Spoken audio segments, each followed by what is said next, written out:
الحمد للہ رب العالمین والصلاة والسلام علی خاتم النبیین اما بعد فاعوذ باللہ من الشیطان الرجیم بسم اللہ الرحمن الرحیم۔ پڑھیے الصلاۃ والسلام علیک یا رسول اللہ وعلی آلک واصحابک یا حبیب اللہ۔ الصلاۃ والسلام علیک یا نبی اللہ وعلی آلک واصحابک یا نور اللہ۔ میرے آقا مدینے والے مصطفیٰ صلی اللہ علیہ وسلم کا فرمان، مسلمان جب تک مجھ پر درود شریف پڑھتا رہتا ہے فرشتے اس پر رحمتیں بھیجتے رہتے ہیں۔ اب بندے کی مرضی ہے کم پڑھے یا زیادہ۔ اب اس حدیث میں جو یہ آخر میں فرمایا نا کہ بندے کی مرضی ہے کم پڑھے یا زیادہ، اب مثال کے طور پہ سمجھانے کے لیے کوئی بندہ ساتھ میں بیٹھا ہو اور ہر درود پر کوئی اسے 5000 روپے کا نوٹ پکڑاتا رہے کہ جتنے درود پڑھو گے تمہیں پیسے ملتے رہیں گے۔ اب بندے کی مرضی ہے کم پڑھے یا زیادہ، اب بتائیں کتنے درود پڑھے گا وہ پڑھتا ہی رہے گا، کہے گا اور کوئی کام ہی نہیں کرنا، اس سے اچھا کام کیا ہے۔ تو جب بھی آپ کو بریک ملے نا، جیسے کسی کا انتظار کر رہے ہیں یا بیٹھے ہیں، تو وہ وقت ضائع نہیں ہونا چاہیے، اس میں ذکر و درود پڑھتے رہا کریں۔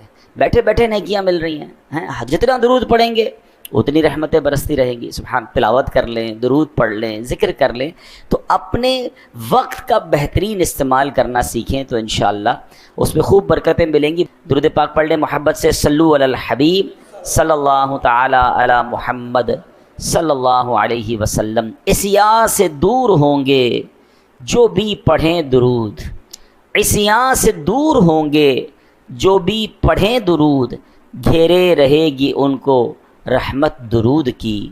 مقبولیت دعا کی ہوتی ہے اس کے ساتھ، مقبولیت دعا کی ہوتی ہے اس کے ساتھ، دیکھی ہے یہ بھی اکثر حکمت درود کی۔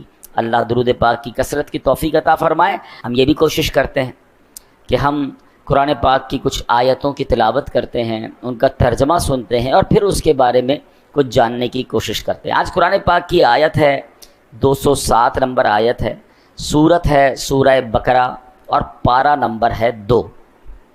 اللہ کریم قرآن مجید میں ارشاد فرماتا ہے، بسم اللہ الرحمن الرحیم، وَمِنَ النَّاسِ مَن يَشْرِي نَفْسَهُ ابْتِغَاءَ مَرْضَاتِ اللَّهِ وَاللَّهُ رَءُوفٌ بِالْعِبَادِ۔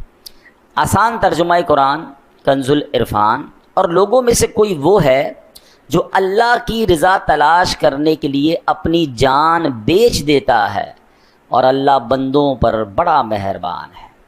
اس آیت کے بارے میں انشاءاللہ ہم اب سمجھیں گے۔ یاد رکھیں میرے پیارے اسلامی بھائیوں، 10 محرم 61 ہجری کو کربلا کے میدان میں ایک ایسا دردناک انسانی تاریخ کا واقعہ پیش آیا جس کی مثال نہیں ملتی۔ اس روز اہل بیت پاک پر ظلم کے جو پہاڑ توڑے گئے، آج تک اس کی کسک، اس کا درد دل میں موجود ہے۔ آج بھی ہم کربلا کے جب دردناک واقعات پڑھتے ہیں، سنتے ہیں، وہ اہل کربلا پر پانی کا بند کیا جانا، تپتے صحرا پر وارثانے کوثر و سلسبیل کا پیاس کو برداشت کرنا، حضرت علی اصغر کے مبارک گلے پر لگنے والا وہ تیر، حضرت علی اکبر کی بھری جوانی میں شہادت کو گلے لگا لینا، ان نیک اور پارسا خواتین کا اتنا بڑا سانحہ ہونے کے باوجود اپنی حیا اور اپنے پردے کا خیال رکھنا، آخر امام علی مقام امام حسین رضی اللہ تعالی عنہ کا دین کی سربلندی کی خاطر سر مبارک کا نذرانہ پیش کرنا، اس قیامت نما واقعے کو صدیاں بیت گئی ہیں، اپروکسیمیٹلی 1400 سال ہو گئے ہیں۔ اب آپ غور کریں، مگر آج بھی اس کا ذکر سنتے ہیں، آج بھی اس کی بات سنتے ہیں تو عاشقوں کی آنکھیں بھیگ جاتی ہیں، سینوں سے آہیں بلند ہوتی ہیں، دل ایک حسرت، مایوسی اور تمنا میں ڈوب جاتا ہے کہ کاش میں بھی وہاں ہوتا، ادب سے میں بھی اپنے سر کا نذرانہ نبی پاک کی آل کے آگے پیش کر دیتا، مگر یہ موقع ہمیں ملا نہیں۔ لیکن یہ تمنا کرنا، یہ کہتے ہیں نا کہ ان کی یاد منانا بھی بعض اوقات کیسے بخشش کا سبب بنتا ہے۔ علامہ ابن جوزی رحمۃ اللہ تعالی بہت بڑے بزرگ گزرے ہیں، کہتے ہیں ایک مرتبہ حضرت عمرو بن لیث رحمۃ اللہ تعالی، یہ اپنے زمانے کے لیڈر تھے، ان کے سامنے ان کی فوج جمع ہوئی. جب اپنی اتنی بڑی فوج دیکھی نا تو ان کی آنکھوں میں آنسو آ گئے, دل غمگین ہو گیا. کہتے ہیں کاش امام حسین کے زمانے میں میرے پاس اتنی بڑی فوج ہوتی, میں ساری فوج لے کر جاتا, اپنے آپ کو بھی ان کے قدموں پہ قربان کرتا, اپنی ساری فوج جو ہے امام حسین کے قدموں میں قربان کرتا. راوی لکھتے ہیں کہ حضرت عمر بن لیث کا جب انتقال ہوا نا تو مرنے کے بعد کسی نے پوچھا آپ کے ساتھ کیا معاملہ ہوا, تو وہ کہتے ہیں کہ جو ایک بار محبت امام حسین میں دل میں جو خیال آیا تھا نا کہ اگر میں بھی وہاں ہوتا, میری فوج بھی وہاں ہوتی اور ہم سب ان کا ساتھ دیتے, تو اللہ کریم نے اس مبارک خیال کی برکت سے میری بخشش فرما دی. تو اہل بیت کی محبت کی کیا بات ہے. اور جی اہل بیت سے محبت کرنا یہ ہمارے ایمان کا حصہ ہے. سرکار دو عالم علیہ السلام کی حدیث کا مضمون ہے کہ بندہ اس وقت تک کامل مومن نہیں ہو سکتا جب اپنی جان سے زیادہ میری جان سے یعنی مجھ سے محبت نہ کرے. یعنی ہم سب اپنے آپ سے زیادہ محبت کس سے کرنی ہے؟ نبی پاک علیہ الصلوۃ والسلام. پھر فرمایا اور اپنی اولاد سے زیادہ میری اولاد سے پیار نہ کرے. یعنی ہمیں اپنے بچوں, اپنی فیملی اور اپنے خاندان سے زیادہ جس سے محبت کرنی ہے وہ میرے آقا علیہ الصلوۃ والسلام کے اہل بیت سے کرنی ہے, اور یہی ہمارے ایمان کا تقاضا ہے. میرے پیارے اسلامی بھائیوں, یاد رکھیے یہ حادثہ, یہ جو واقعہ کربلا ہے, یہ حادثے کی طرح نہیں اس کو ٹریٹ کرنا کہ ایک انسیڈنٹ ہو گیا تھا, ایک سانحہ ہو گیا. سانحہ دنیا میں تو بہت سارے ہوئے ہیں. ابھی پلین کریش ہوا, کبھی ٹرین کا حادثہ, کبھی کوئی معاملہ, کبھی کہیں کوئی جنگ ہو گئی. یہ صرف سانحہ نہیں ہے, اس سے اشارہ ملتا ہے کہ اس واقعے کو یاد رکھوایا گیا ہے. اور اللہ اکبر, قدرت نے اس واقعے کو دلوں میں کیسے زندہ رکھا ہے, کیونکہ یہ سبق ہے.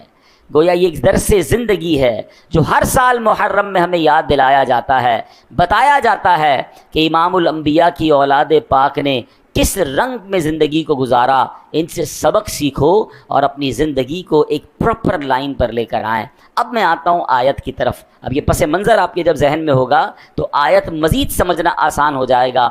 اللہ کریم نے قرآن مجید میں جو ارشاد فرمایا, اب اس آیت کو میں تھوڑا سا بریک کر کے آپ کے سامنے رکھتا ہوں. ارشاد ہوتا ہے وَمِنَ النَّاسِ, اور لوگوں میں سے.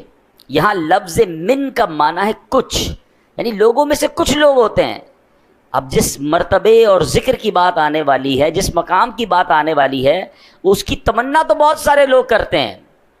اب اگر وہ مقام ملتا بہت تھوڑوں کو ہے. وہ شاعر کہتے ہیں نا, چاہتے سب ہیں کہ ہو اوج سریا پہ مقیم. چاہتے تو سب ہیں کہ ہو اوج سریا پہ مقیم, پہلے ویسا کوئی پیدا تو کرے قلب سلیم. چاہتے تو سب عروج مل جائے. کوئی کہتا ہے یار میں بھی چاہتا ہوں دین کے لیے کوئی بڑا کام کر لوں, کوئی چاہتا ہے میں بھی چاہتا ہوں کوئی جناب دنیا میں بڑا کام کر لوں, میں بھی پاپولر ہو جاؤں. مگر کسی بھی چیز کو حاصل کرنے کے لیے اس کے تقاضے ہوتے ہیں. پہلے وہ قلب سلیم تو لائے, پھر اوج سریا ملنا ہے نا. تو قرآن کیا کہتا ہے, تھوڑے ہی لوگ ہوتے ہیں. وہ کون لوگ ہوتے ہیں, وہ کیا کرتے ہیں؟ آگے قرآن میں فرمایا من یشری نفسہ, کوئی وہ ہے جو اپنی جان بیچ دیتا ہے. کچھ ہی لوگ ہوتے ہیں جو اپنی جان بیچتے ہیں. کس کو بیچتے ہیں وہ آگے بتاتا ہوں, مگر جان ہم سارے ہی بیچ رہے ہیں. جان کیا ہے ایکچولی؟ سانسیں ہیں نا. کوئی سانسیں فضول کام میں خرچ کر رہا ہے, کوئی سانسیں دنیا کمانے میں خرچ کر رہا ہے, کوئی اپنی سانسیں حرام کام میں خرچ کر رہا ہے, کوئی اپنی سانسیں ضائع کر رہا ہے غلط کاموں کے اندر. اور کچھ لوگ وہ ہیں جو اپنی جانیں کہاں بیچتے ہیں؟ قرآن کہتا ہے اللہ کی رضا تلاش کرنے کے لیے بیچ دیتے ہیں. آگے قرآن کہتا ہے واللہ رؤوف بالعباد, اور اللہ بندوں پر بڑا مہربان ہے. اے میرے پیارے اسلامی بھائیوں, امام علی مقام امام حسین رضی اللہ تعالیٰ عنہ کا ویژن کیا تھا, سوچ اور مقصد جو اس پورے واقعے کے پیچھے کام کر رہا تھا. اللہ اکبر, مولانا حسن رضا خان صاحب نے یہ پوری بات, یہ ویژن ایک شعر میں سمجھایا. وہ کہتے ہیں مصطفیٰ بائے خریدار اس کا اللہ مشتری, خوب چاندی کر رہا ہے کاروان اہل بیت. اللہ اکبر. آپ فرماتے اس کا بائر کون تھا, اس کا سیلر کون تھا, اور پروڈکٹ کیا تھی؟ وہ کہتے ہیں سیل کرنے والے, بیچنے والے ہیں جناب رسول اللہ صلی اللہ تعالی علیہ وسلم. خریدار کون ہے؟ رب خرید رہا ہے. اور بیچا کیا جا رہا ہے؟ میرے آقا نے اپنی اولاد کی جانیں رب کی بارگاہ میں پیش کی کی ہیں، ایسے تربیت کی امام حسین اور اپنے خاندان والوں کی کہ سب نے کربلا میں اپنی جانیں دے دی، اور پھر کیا ہوا؟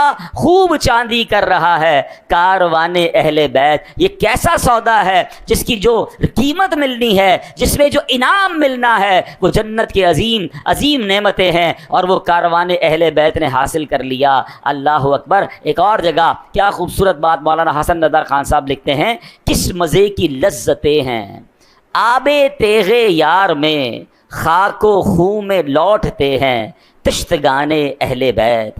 دولت دیدار پائی پاک جانے بیچ کر، کربلا میں خوب ہی چمکی دکانیں اہل بیت۔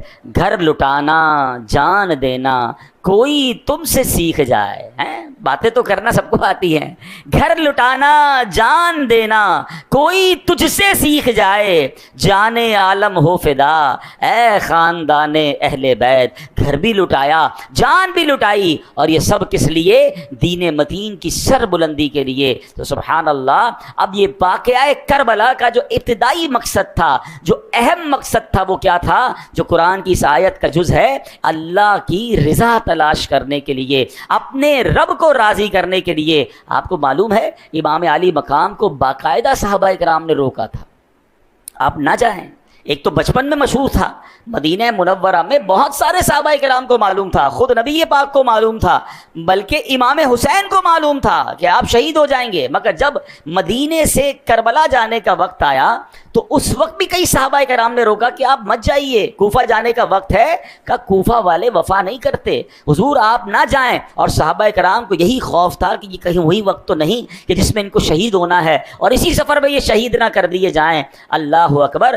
امام حسین کے دو جواب ہوا کرتے تھے۔ ایک بات بہت کلیئرلی سن لیجئے، انفارچونیٹلی سوشل میڈیا کی وجہ سے اب ایسے لوگ بھی آ گئے معاذ اللہ، جو اس عظیم واقعے کو، اس عظیم قربانی کو دوسرا رنگ دیتے ہیں کہ نہیں جناب یہ تو اقتدار کی جنگ تھی، معاذ اللہ امام حسین کو جناب حکومت چاہیے تھی۔ استغفر اللہ، یہ بہت بڑا الزام ہے۔ امام حسین تو پہلے ہی جس کو کہیں بادشاہوں والی لائف تھی ان کی، ہر بندہ آپ سے محبت کرتا تھا، بڑے بڑے حکمران آ کر آپ کو وظائف پیش کرتے تھے، اور نبی پاک کے مدینے میں رہ رہے تھے، ان کو کیا ضرورت تھا مدینہ چھوڑ کر کربلا جانے کا یا کوفہ جانے کا؟ جناب امام حسین کہا کرتے کہ مجھے کوفہ والوں نے خط لکھے ہیں، وہ مجھے بار بار یہ خط لکھ کر بلا رہے ہیں کہ یا امام آپ تشریف لائیے، ہم یزید کی بیعت نہیں کرنا چاہتے، آپ آ جائیں، ہم آپ کی بیعت کرنا چاہتے ہیں۔ امام حسین فرمایا کرتے اگر آج میں کوفہ نہ گیا تو یہ کوفہ والے قیامت کے دن اللہ کی بارگاہ میں عرض کریں گے مولا ہم تو یزید کی بیعت نہیں کرنا چاہتے تھے،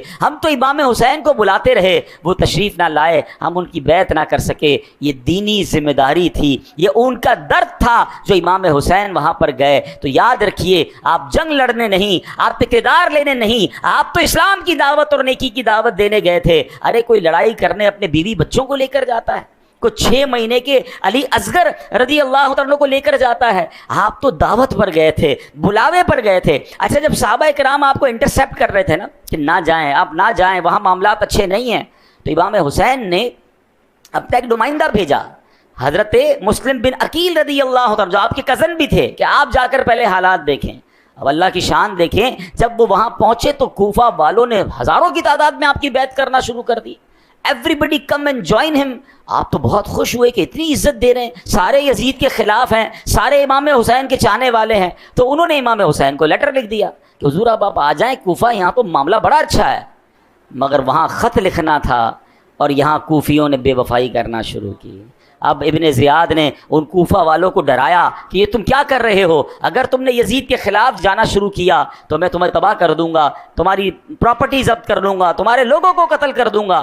ایک ایک کر کے لوگ دور ہوتے گئے، حضرت مسلم بن عقیل کے پاس کوئی نہیں تھا، مگر آپ کے وہ تاریخی جملے تھے۔ آپ کہتے ہیں مجھے اپنی جان کی پرواہ نہیں ہے، مجھے امام حسین کی فکر ہے کہ میرا خط لکھنے کی وجہ سے وہ مدینہ منورہ سے مکہ اور اب مکہ سے کوفہ کے لیے روانہ ہو چکے ہوں گے۔ بہرحال صحابہ کرام پھر بھی روکتے رہے۔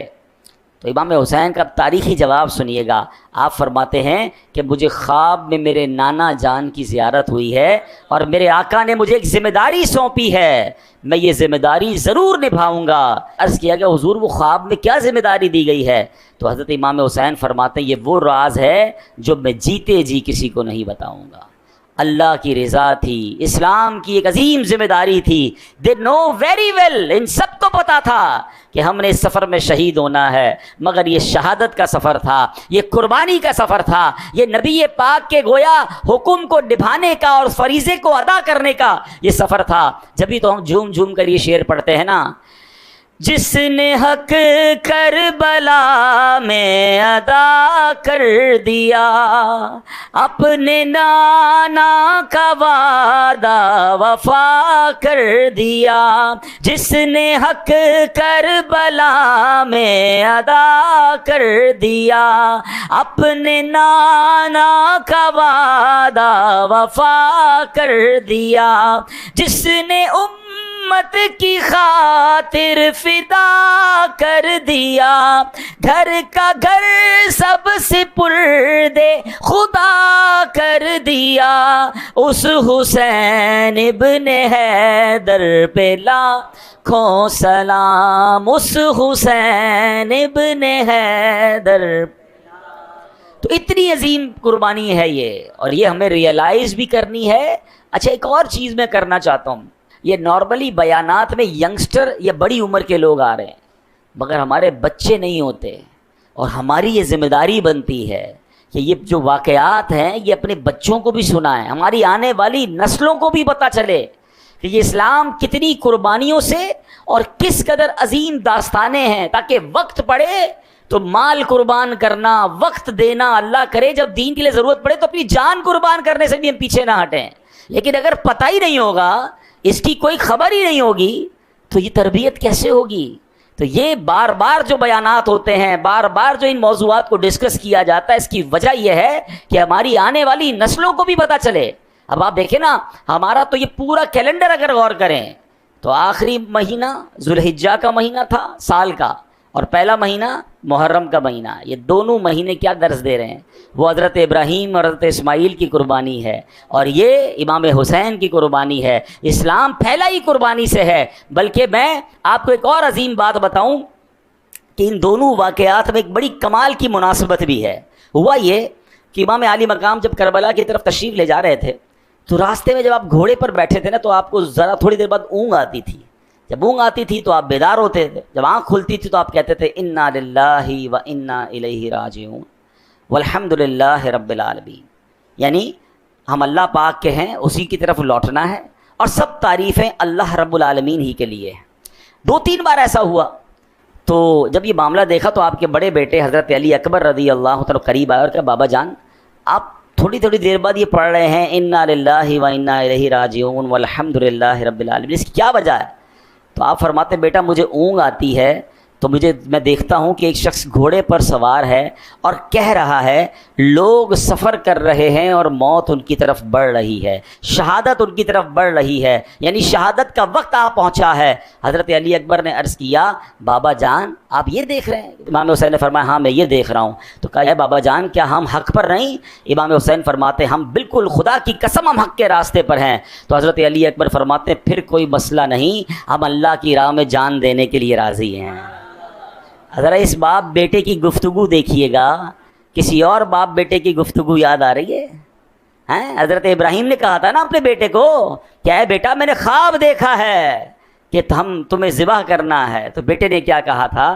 یہ بابا جان اگر اللہ کا حکم ہے تو آپ کیجئے جو آپ نے کرنا ہے، آپ ہمیں صبر کرنے والا پائیں گے. صدیوں بعد اسی ابراہیم کی اولاد میں علیہ السلام ایک ایسا خاندان بھی ہے جو باپ بھی جا رہا ہے، بیٹا بھی جا رہا ہے، سفر بھی کربلا کا ہے، اور باپ کو خواب میں بتایا جا رہا ہے کہ شہادت کی طرف بڑھ رہے ہیں. اللہ اکبر، یقیناً وہ عظیم قربانی ہے. ارے یہاں تو سارا خاندان قربان ہونے جا رہا ہے، باپ بھی قربان ہونے جا رہا ہے، بیٹے بھی قربان ہونے جا رہے ہیں. مگر کمال یہ ہے کہ اللہ کی رضا پر راضی رہنا ہے. کیا سنا تھا ہم نے قرآن میں کہ اللہ کی رضا پانے کے لیے کچھ لوگ ہیں جو اپنی جانوں کا سودا کرتے ہیں اللہ کی رضا تلاش کرنے کے لیے. انہیں معلوم تھا رب کی رضا شہادت میں ہے تو ہم شہید ہونے کے لیے تیار ہیں. اے میرے پیارے اسلامی بھائیوں، کاش یہ بات ہمیں سمجھ آ جائے. یہاں ایک اور بات سوچنی ہے، شہادت کی طرف جا رہے ہیں اور امام علی مقام کی زبان پر الفاظ کیا جاری ہیں؟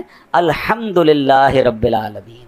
ہائے ہائے ہائے، اللہ کرے کہ یہ جذبہ مل جائے کہ مشکل آئے تو شکوہ نہ ہو، زبان پر اس حال میں بھی رب کا شکر ہو۔ وہ کہتے ہیں نا اللہ کے جو نیک بندے ہوتے ہیں نا، بڑی کمال کی بات ہے تھوڑی گہری بات، اگر آپ سمجھ جاؤ گے تو اس کا بڑا کمال کا لطف ہے۔ فرماتے ہیں عام لوگوں کا جہاں مقام صبر ہوتا ہے، اللہ والوں کا وہ مقام شکر ہوتا ہے بڑی گہری بات۔ یعنی ہم عام لوگ جہاں تکلیف میں ہوتے تو کیا کرتے ہیں؟ اول تو صبر بھی نہیں کرتے، لیکن صبر کر جائیں تو بڑی بات ہے۔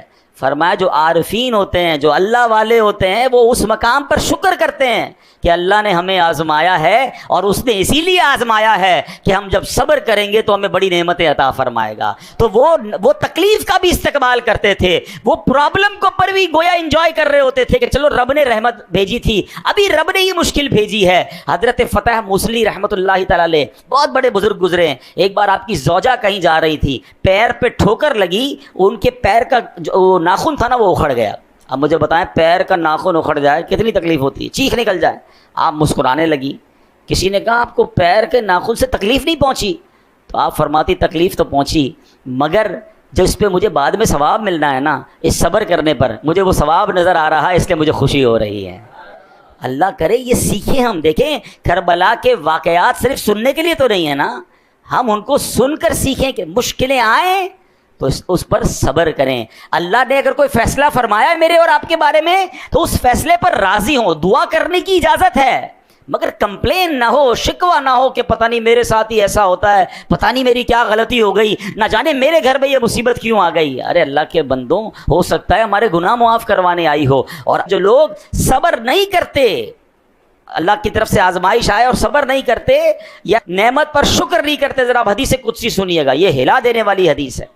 حدیث قدسی سنیں، اللہ پاک فرماتا ہے میں ہی اللہ ہوں، میرے سوا کوئی عبادت کے لائق نہیں، پس جو میری دی ہوئی مصیبت پر صبر نہ کرے، میری نعمتوں کا شکر ادا نہ کرے، میری تقدیر پر راضی نہ ہو، اسے چاہیے کہ میرے سوا کوئی اور رب تلاش کر لے۔ اب بتائیے کیسا جھنجھوڑنے والا کلام ہے کہ بندہ اللہ پاک کی تقدیر پر، اس کے فیصلوں پر جو راضی نہیں رہتا، اسے گویا دھتکارا جا رہا ہے۔ فرمایا جا رہا ہے کہ وہ بندہ کہلانے کا ہی حقدار نہیں ہے، اصل میں بندہ ہی وہی ہے جو اللہ کے فیصلوں پر راضی رہتا ہے۔ آپ سنیے نبی پاک علیہ الصلوۃ والسلام نے فرمایا ذاق طعم الایمان من رضی باللہ ربا وبالاسلام دینا وبمحمد نبیا۔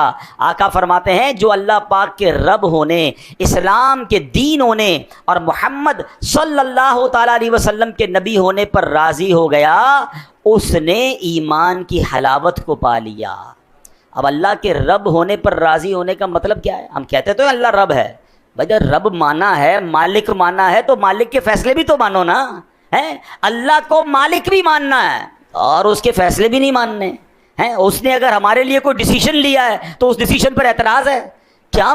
دیکھیں مجھے اور آپ کو یہ ماننا ہوگا کہ میرا رب ہم پر سب سے زیادہ مہربان ہے۔ کائنات میں اگر سب سے زیادہ مجھ پر اور آپ پر کوئی مہربان ذات ہے تو وہ میرے رب کی ذات ہے، کیونکہ اگر ہم دیکھیں تو دنیا میں ماں ہے، سب سے زیادہ پیار کون کرتی ہے؟ ماں۔ اس ماں کے دل میں ممتا ڈالنے والا کون ہے؟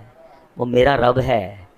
بچپن سے لے کر آج تک جس نے پالا، جس نے ہمیں کھلایا پلایا، سانسیں دی، عزت دی، دولت دی، یہ کون ہے؟ یہ رب ہے۔ جو اتنی محبت کرنے والا ہے، اگر اس نے کوئی مشکل بھیجی ہے، کبھی ماں ڈاکٹر کے پاس لے کر نہیں گئی تھی؟ انجیکشن نہیں لگوایا تھا ماں نے؟ تکلیف ہوئی تھی نا، روئے تھے ہم بچپن میں جب انجیکشن لگا تھا۔ آپ بچے کو ویکسینیشن کے لیے لے جاتے ہیں نا، چھوٹے بچے کو کتنا روتا ہے، آپ اس کو انجیکشن لگا کے تکلیف کیوں پہنچا رہے ہیں؟ آپ تو پیار کرتے ہیں اس سے۔ تو آپ کیا کہتے ہیں؟ جناب پیار ہی یہی ہے، اگر اس کو انجیکشن نہیں لگائیں گے تو اس بچے پہ کوئی بیماری آ جائے گی، اس کو کوئی چوٹ لگ جائے تو ٹانکے لگواتے تھے نہیں لگواتے تھے؟ ہماری ماں والد سب لے جاتے تھے، حالانکہ دل میں وہ بھی رو رہے ہوتے تھے، مگر ہمیں وہ ٹانکے لگوائے انہوں نے۔ وائے کہ وہ ٹانکے لگوانا، وہ کٹ لگوانا، وہ انجیکشن لگانا، وہ دوائی پلانا، وہ کڑوی دوائی جو ہم نہیں پینا چاہتے تھے، زبردستی پلائی ہماری امی نے، ہمارے ابو نے۔ کیوں؟ کہ کڑوی دوائی ہے مگر اس کا رزلٹ اچھا ہے، اس میں صحت چھپی ہوئی ہے، اس میں راحت چھپی ہوئی ہے۔ اللہ اکبر۔ ارے ماں باپ کا انجیکشن لگوانا، ماں باپ کا ٹانکے لگوانا، ماں باپ کا جناب کڑوی دوائی پلانا سمجھ آتا ہے، تو اگر رب کی طرف سے تھوڑی آزمائش آئی ہے تو سمجھ جاؤ نا آگے اس کے پیچھے راحت چھپی ہے، اس کے پیچھے کامیابی چھپی ہے۔ آج اللہ نے بیماری بھیجی ہے، پیچھے گناہوں کا کفارہ چھپا ہے۔ آج کاروبار میں کوئی کبھی بھیجی ہے، میں صبر کر جاؤں، کیا معلوم رب نے کیا عروج میرے لیے لکھا ہے۔ ارے رب بھی مانا اور اس کے فیصلے بھی نہ مانے تو پھر کیسا رب مانا۔ تو آج یہ حدیث یاد رکھیے جو اللہ نے فرمایا، دوبارہ سنیے کہ میں ہی اللہ ہوں، میرے سوا کوئی عبادت کے لائق نہیں، بس جو میری دی ہوئی مصیبت پر صبر نہ کرے، میری نعمتوں کا شکر ادا نہ کرے، میری تقدیر پر راضی نہ ہو، اسے چاہیے کہ میرے سوا کوئی اور رب تلاش کر لے۔ کس کے در پر میں جاؤں گا مولا، کس کے در پر میں جاؤں گا مولا، گر تو ناراض ہو گیا یا رب۔ کاش یہ بات سمجھ آ جائے۔ تو بہرحال یہ کربلا کا بھی میسج ہے کہ زباں پر شکوے رنج و علم لایا نہیں کرتے، زباں پر شکوے رنج و علم لایا نہیں کرتے، نبی کے نام لیوا غم سے گھبرایا نہیں کرتے۔ قرآن پاک کی اس آیت کا جز آج سن بھی لیں اور یاد بھی کر لیں۔ اللہ قرآن میں فرماتا رضوان من اللہ اکبر، اور اللہ کی رضا سب سے بڑی چیز ہے۔ زندگی کا ٹارگٹ ایک ہونا چاہیے، اللہ راضی ہو جائے، میں زندگی ایسی گزاروں کہ میرا رب مجھ سے راضی ہو جائے، ساری دنیا راضی ہو جائے، اس کے چکر میں رہتے ہیں اور اسی چکر میں اپنے رب کو ہی ناراض کر دیتے ہیں۔ حالانکہ قرآن کیا کہتا ہے؟ اللہ کی رضا سب سے بڑی چیز ہے۔ تو زندگی میں اگر یہ آپ نے فوکس کر لیا، دنیا میں بھی خیر رہے گی اور آخرت میں بھی خیر رہے گی۔ بہرحال یہ دن ان بزرگوں کی باتیں سننے کے ہیں، اللہ والوں کا ذکر کرنے کے ہیں۔ عاشورے کے دن روزہ رکھیں۔ عاشورے کا دن وہ ہے کہ جس میں نبی پاک نے خود بھی روزہ رکھا، روزہ رکھنے کی ترغیب بھی ارشاد فرمائی، اور اس میں یہ بھی فرمایا کہ یا تو 9 اور 10 محرم کا روزہ رکھ لیں، یا 10 محرم کے ساتھ 11 محرم کا روزہ رکھ لیں۔ عاشورہ کے دن ہو سکے تو مریضوں کی عیادت کریں، اس دن جناب خوب عبادت کریں، نوافل پڑھیں۔ اللہ کریم ہم سب کو یہ دن، یہ راتیں خوب عبادتیں کرنے کی توفیق عطا فرمائے، اور کربلا والوں کا فیضان ہم سب کو نصیب فرمائے۔ آمین بجاہ النبی الامین صلی اللہ تعالی علیہ۔